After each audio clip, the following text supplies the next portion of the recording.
Hello and welcome. I'm Debbie Pepperell and you're listening to basicboardgovernance.ca's weekly tip. What I want to talk about this week is the form of the organization that you belong to.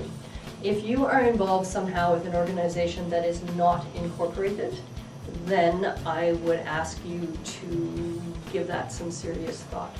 An organization that's not incorporated would be considered to be a partnership under the laws of the land.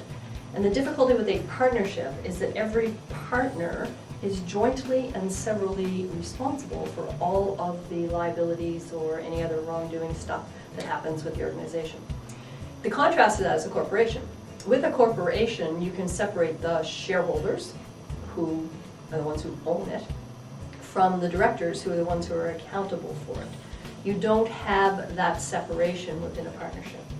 So if you're involved in an organization that hasn't incorporated, you need to nail down what form this organization actually takes. A society is normally incorporated, a charity is normally incorporated, most nonprofits are incorporated under the Societies Act, and that will give you those protections. If you are not one of those things, then you're a partnership. And with a partnership, you would definitely want to nail down some partnership agreements. Explain the difference between joint and several liability and proportional liability. Let's say there's 10 of you in this group and your group owes $20,000 to somebody. You would think you would each only have to cough up $2,000 each because that's your proportional liability. If some of those members don't have any money, the other members will have to chip in their share. So if you had the misfortune to be involved in a group where you were the only person who had any money, you might be compelled to pay the whole $20,000.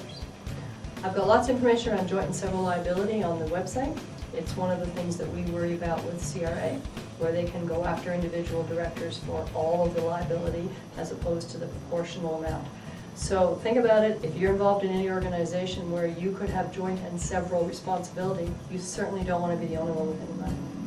Thanks. Think about it. I'll see you next week.